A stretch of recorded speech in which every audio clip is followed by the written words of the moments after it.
तर मित्रांनो, हल्ली ना आता थंडी खूपच जोराची पडायला सुरुवात झाली आहे. कारण का काय माहीत नाही. कारण का दत्त जयंतीनंतर खूपच थंडी जोराची पडत होती. कारण का आता उठायला पण होत नाही सकाळचं. त्यामुळे सकाळ-सकाळ उठलो जरा आणि आलो, म्हटलं जरा शेकोटी घेऊया. खूपच थंडी लागत होती. पाण्यात पण हात घालायला येत नव्हता. म्हटलं शेकोटी घेऊया. तर नमस्कार मित्रांनो, मी कोकणी सिद्ध्या तुम्हा सर्वांचं पुन्हा एकदा नवीन व्हिडिओमध्ये स्वागत करतो. मित्रांनो, आपली सकाळची सुरुवात ही नेमकी आपल्या कुळथाच्या शेतातूनच होते. कारण का बघायला लागतं गुरं-बिरं येऊन गेले नाहीत ना.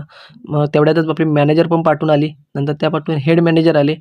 तर हेड मॅनेजर आणि मॅनेजरनी आपल्या वर्करचे चांगले तासून काढले आणि शिव्या घालून गेल्यात खूपच. आणि का शिव्या घालून गेले ते पण तुम्हाला सांगतो. कारण का हे आहे नारळीचं झाड, ते एका कोपऱ्यात, तर त्याला पाणी घालायला भेटत नव्हतं. त्यामुळे ते शिव्या घालून गेलेत. तर नमस्कार मित्रांनो, पुन्हा एकदा संध्याकाळी तुम्हा सर्वांचं स्वागत. तर जाऊया, आपलं काम बाकी राहिलं होतं आणि हे बघा ह्यांना कुळथाला पाणी लावलं. एक आठवडा पण झाला. नंतर आज लगेच सुकून गेलंय आणि आपलं काम होतं इकडे नेट बांधायचं होतं. तर हे बघा, हे नेट गोळा करून घेऊन जायचं येल्लोवालं आणि तेवढ्यात बारकीची गाय आली तिकडून पाणी प्यायला. म्हटलं दाखवूयात तुम्हाला. आणि हे बघा, ही आहेत अननसची झाडं. तर ह्याला 3-4 वर्ष होऊन गेली. फक्त 3-4 वर्षा अगोदर एक धरलं होतं फक्त. तेवढंच खाल्लंय. त्यानंतर काही भेटलंच नाही. कारण का आता हे आंब्याच्या कलमामुळे पूर्ण जाम झालंय. त्यामुळे काय सूर्यकिरण भेटत नाही. तर आता हे अननसची झाड बाहेर नेऊन लावायचे आहेत. तर मित्रांनो चला, तर आता ते नेट आहे ते गोळा करून घेऊया. म्हटलं सर्व कचरा होता, म्हणजेच की आपण ती वरची झाडं तोडली होती.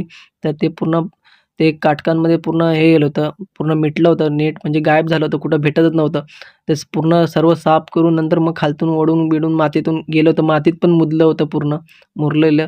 मग ते सर्व बांधून ठेवलं होतं, कुठं ना कुठं ते सोडून काढलं त्यातनं.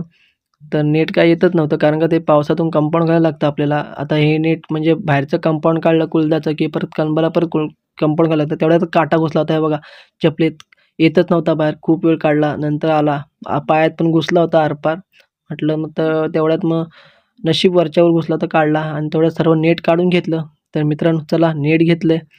तर मित्रांनो कसं आहे माहिती आहे, आता 1-2 व्हिडिओ नाही जाणार माझ्या, म्हणजे ट्रेंडिंगला म्हणजे व्हायरल होणार नाहीत. नंतर 100 व्हिडिओ तरी जाईलच ना आणि तुमचा सपोर्ट तर असतोच मला कायम. तेवढ्यात आपले भाचे सरकारचा आला, म्हणजे की रुद्र भाऊ आला मम्मीला घेऊन. कारण का तो एका जागेवर राहतच नाही. रायनताई त्याला घेऊन आली परत कुळथाच्या बागेत. म्हणते, "मामा फोटो काढून दे." मग तेवढ्यात पोज देतोय आणि तेवढ्यात आपले आत्या आणि काका मुंबईवरती आले होते आणि ते पण आता म्हणजे ते पहिले गावाला होते, नंतर मग कायमस्वरूपी मुंबईला गेले होते. तरी पण पुन्हा आता मग गावाला आले, तर त्यांची कशी गावच्या माणसं, म्हणजेच की गावच्या माणसाची ओढ आपली घरात राहत नाही कधी त्यांना. काम करणारच ते जाऊन. मग ते तेवढ्याच काम करत होते आणि शेळीवड्या असल्या माणसांना. तर मित्रांनो हे बघा, आपलं नेट बांधून घेतलं होतं अर्धं, परत पॅच मारला. कारण का तुकडे-तुकडे आहेत नेटचे, म्हणून परत पॅच मारण्यामध्ये वेळ होतो आणि आता खूपच टाईम झाला आहे. आपल्याला जायचं आहे बाहेर एका ठिकाणी. तर चला मित्रांनो, हा ब्लॉग आपण उद्या कंटिन्यू करूया. आजचा ब्लॉग कसा वाटला नक्की कमेंटमध्ये सांगा आणि व्हिडिओ आवडला नक्की लाईक करा आणि चॅनल सबस्क्राईब